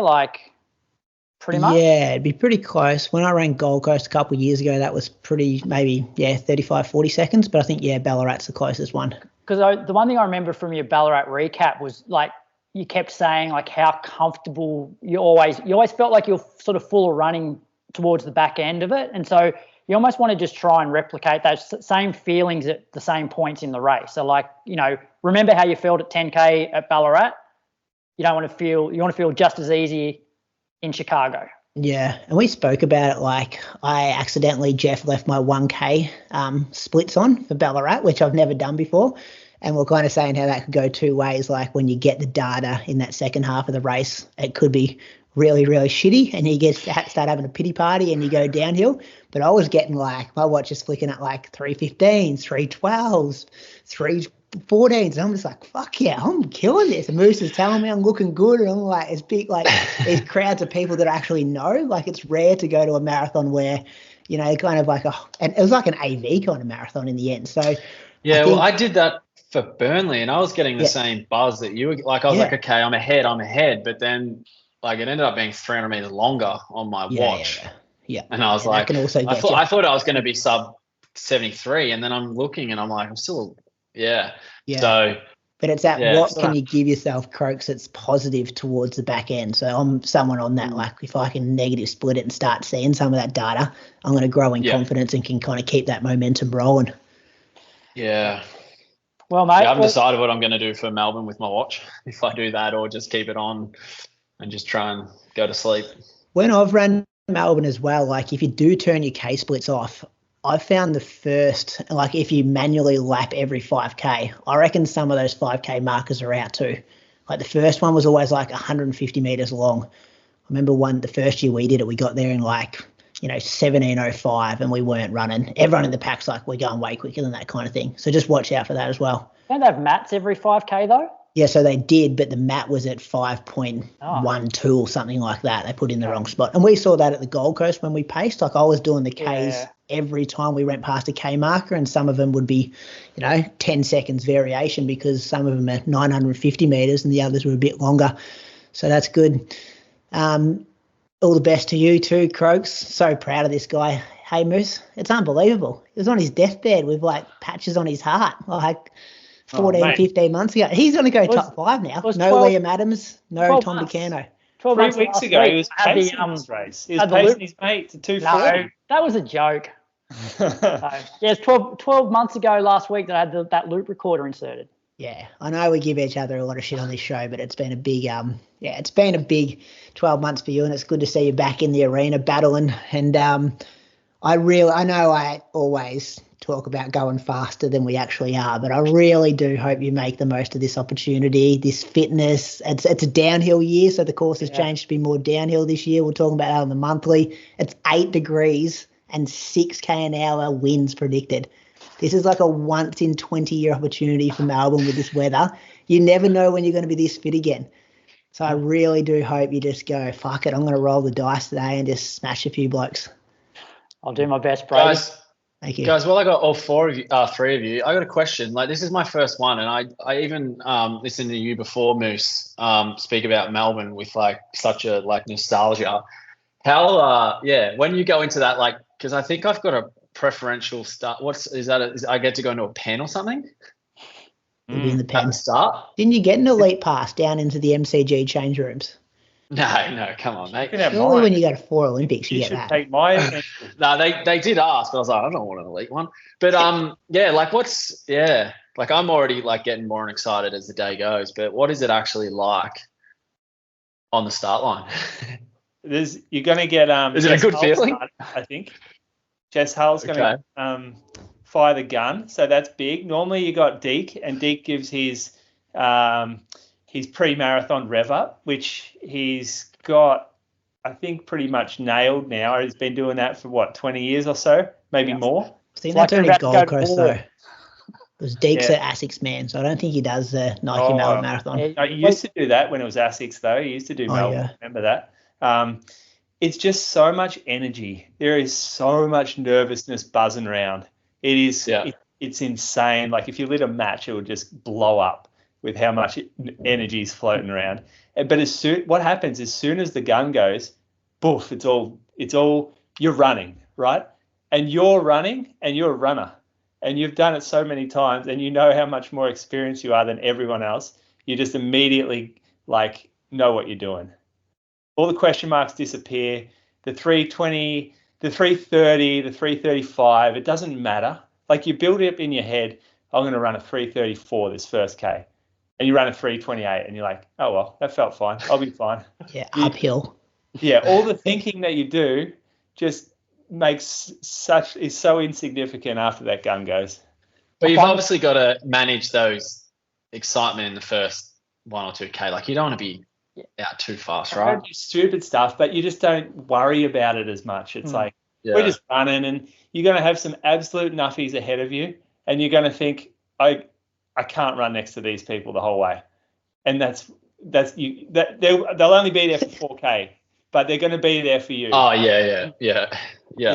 What about like the last 5 or 6K? Like, because there's probably like Melbourne doesn't have the big crowds that the world majors do. And you know, St Kilda Road. I guess you still got a few people down St Kilda Road when I did the half last year. There's a few. What do you start to run into the back of the half marathoners? Is that annoying? Does that slow you down, or is it not too bad? I actually remember Brady coming past me one year when I was helping my brother. I can't remember what year it was. Yeah. But down in that section on the City Road where it kind of does that. I paced one year and was coming in about 2 hours 30, and that was really busy. Like I was yelling at like the guy. I was pacing one of your. Was that Will that year, Moose? You picked up Will. Yeah, picked up Will, and I was pretty much yelling at people like, watch out, some marathons are coming through. And it's just like, yeah, it was, I'm not sure if the timing's changed at all, but we've spoken about it for years. It's obviously something that Melbourne need to change, because just like you're cooked, you'll have 37K, 38K in your legs. All you want to do is get home, and you're the one going through, like you'll be running 30 seconds a K quicker than the people you're trying to pass. So yeah, okay. They'll have headphones in and be all over, run in front of drink stations, all that kind of stuff. So be prepared for that one. But yeah, that's good. I always find the first few seconds is the most nerve-wracking. Just people just getting off the start, making sure that you don't you don't get clipped from behind, or somebody doesn't stumble in front of you. I noticed that with Gold Coast, Brady. I always find like that first few seconds until you're in clear running is a little bit nerve-wracking.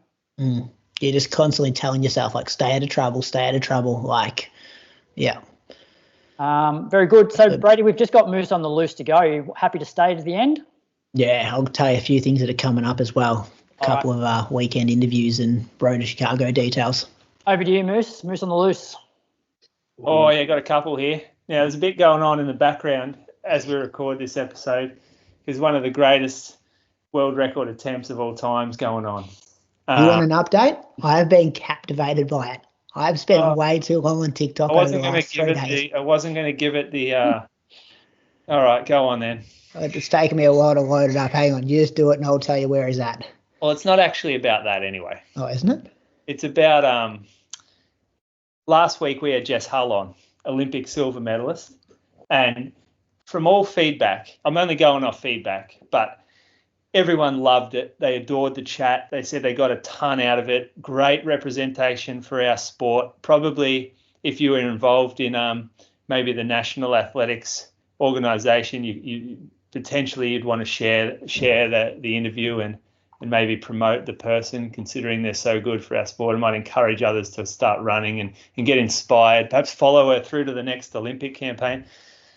So we thought, maybe we'll tag them and share it in our social media just to see if they'll look after it.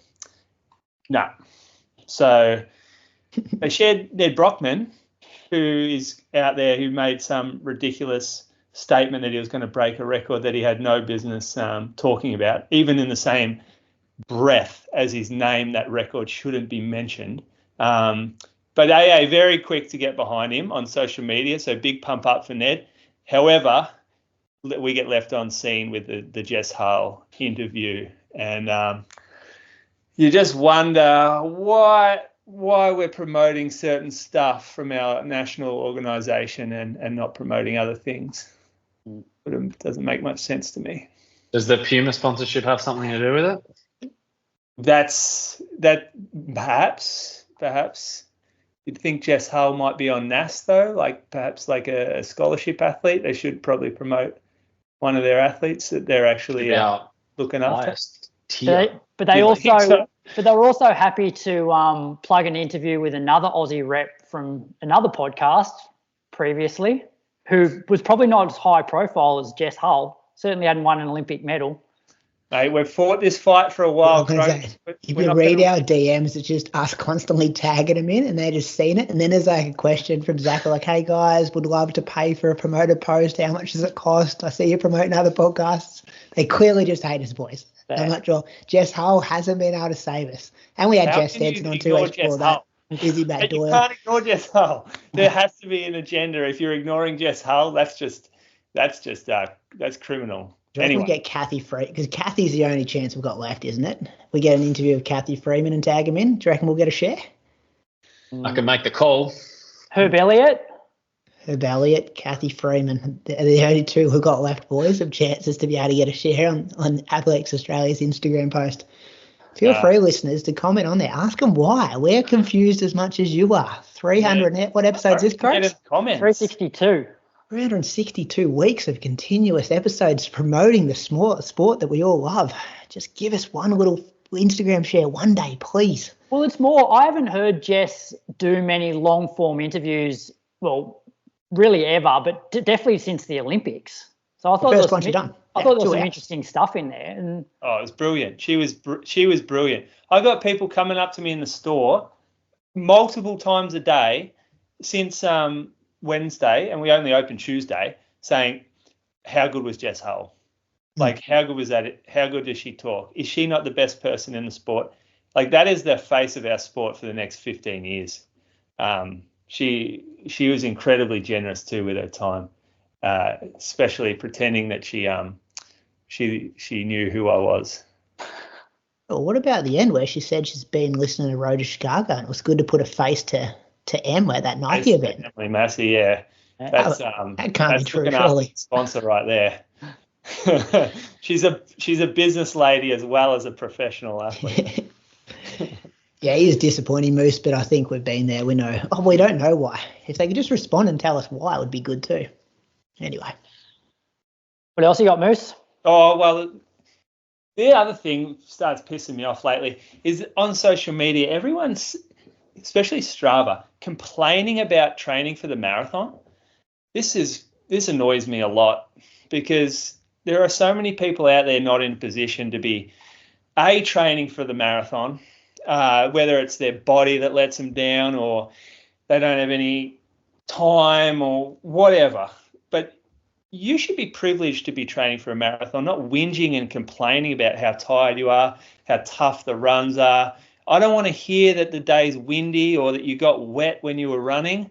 Like, that's what makes running. That's why we feel so satisfied when we finish. Without the challenge, there's nothing. But running becomes watching TV. We need these certain challenges. Like, adversity is what makes us. And I tell you, if you got through all of this training and then you finish the marathon and none of it was hard, you're going to feel very flat on that finish line. So I think we're just getting a bit confused about why we do marathons. And like, all this training makes me think people don't actually want to do it. They don't like it. And they just don't, if you don't like it, don't do it. But I don't want to see you out there doing it and then all the commentary on it is complaining and whinging and it's too hard, it's too windy, it's wet, oh, can't wait for this to be over, how good's taper, rah, rah, rah. Just fucking get on with it. Love it. This is why I upped my mileage. Yeah. So you don't complain about the wind. I went through all your Strava, not one complaint about the wind. I've been thinking a fair bit of this over the last 6 weeks. I probably haven't written it on Strava, though. Think it in your head. All right. There's a few windy days at Elwood and around Albert Park that were horrible, and I was thinking, what the fuck? I was strategically like going inland into the wind and then along the beach with the wind. Yeah. Look, there's been wind, and I get it. Sometimes I would prefer no wind, but that doesn't mean that I would prefer not anything. And that's just what I'm getting, especially because I'm grumpy as fuck because I'm not going to be probably running this weekend. And all the people whinging about the wind when I'm sitting in bed with a sore back, limping around, I don't need to hear that.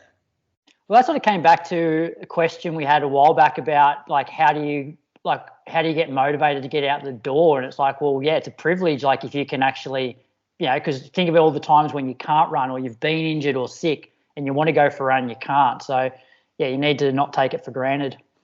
Good from you tonight, Moose. Well done. I will say, though, we do need to be more accommodating of the larger if we want to try and grow the sport.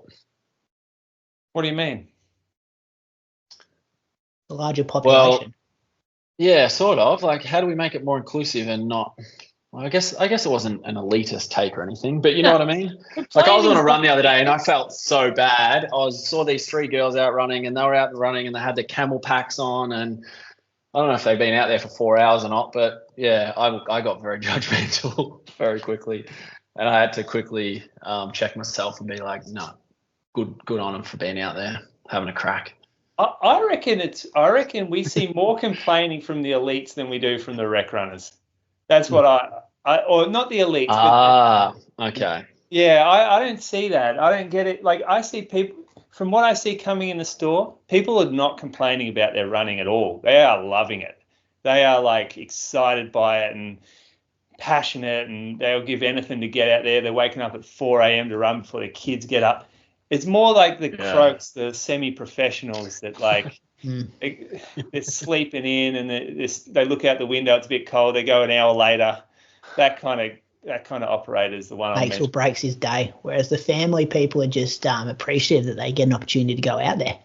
Yeah, he needs a bit of that in him, I reckon. Yeah. I do have a funny story from when I was 20 and I did my first overseas race and I was in New Zealand, and the next day we're going out for a long run and it was raining. I said, should we just like wait a bit? Collars just looked at me like, what the fuck? Check the radar. I learned very quickly. I was like, now I just don't care. I'm out there. No one in Ballarat. I got that lesson early from Collis. All right, that wraps up tonight's show. What's coming up? The things we've got listed here, obviously Melbourne Marathon. We've got Chicago Marathon, which will be in like the early hours of Monday morning, our time. It's always a tough one for us to watch. So unfortunately, Brady, I'll find out your result, I think, when I get up Monday morning. Yeah, fair enough. You'll be coming off you'll probably be still out maybe, Croaks, celebrating. You're still on the beers down there in Richmond or something. Don't know about that. You got something to add? What's coming up? Interviewed Seth O'Donnell yesterday, so that's going to be the weekend interview this weekend. Had a very interesting chat with Seth. Any of you guys ever spoken to him for an hour? No, when we had him on the podcast. Yeah, that's the only time 10, 15 minutes that day. Yeah, we went deep on a few topics. He's also running the half on Sunday, so might even get that out Friday. Is that because I asked about what he's 62.05 equated to? Is that how the interview? Was that the inspiration, Burnley? We chatted about that, though. Some interesting stuff about his training in there, and some health scares that over the years, and his drumming and content and stuff like that. So I enjoyed that. And then we'll be road to Chicago a bit later in the week. Tom's in the air at the moment. Em and I both go tomorrow. So Patreon supporters, keep an eye out for that on like Wednesday, Thursday. Mm-hmm. Are you doing any social things over there that you need to announce, or are you lessening the noise and keeping a low profile? Nah, we'll do one of Moose's favourite things, the shakeout jog the day before the race. So going to be Lulu or a Nike event? No brands. Inside Running branded. So there's a lot of Patreon supporters racing, actually. I'm quite surprised. We'll have details about that on the show this week. I'm going to put Tom in charge. He's the most organised bloke getting around, Tom Middleton, guys. He's organising this. He's got the itinerary sorted, so he can figure out a location, and we'll go from there. And then it'd be good to see some Australian faces, maybe international faces over there as well before the race. Very good. Well, good luck, mate. Same to you, mate. Good luck, Moose. I'm praying for you. Run well. I feel like I'm wishing you luck, and I really actually need to listen to your weekly recap to know what's happened, but I don't. Run for me, Brady. You can run for me. Think about me at 35K. That's what I need, yeah. I'll be thinking about, relax my jaw. Remember when you were telling me that at Ballarat? I'm going to be like, sure. Chiara D'Amato looks to her right. She's going to see a guy with a relaxed jaw in the last 7K. Jaw flopping. Get it down. Get on that blue line and relax your jaw. All right. Thanks, guys. Thanks, Jeff, for giving up a couple of hours. Enjoy the next few days. And good luck, Jeff. And honestly, huge thank you for I think doing this the last few podcasts and all my questions in the group chat definitely helped me in terms of understanding nutrition and all the little intricacies of the marathon. But not only that, just giving me a good bit of motivation to get out there and crush some training. It's been good to feel fit. I haven't felt this fit for quite a while. So thank you very much. That'd be good to see you on the start line and see you enter that MCG. Hopefully not too far behind you. Yes, well, we'll see. Anyway, Moose, all the best. Hopefully I'll see you in Melbourne, and we'll be doing it all again next week with a bit of a race recap. See you, team. See you then, mate. See you guys. Thanks for tuning in. Ready to take your race performance to the next level? We've already spoken about Precision Fuel and Hydration's online planner. Well, if you prefer talking to a human, you can also book a free consultation call to get a personalised strategy. We all love their products, and if you use the link in the show notes and the code INSIDERUN15, you can benefit from 15% off your first order and start to fall in love with their products too.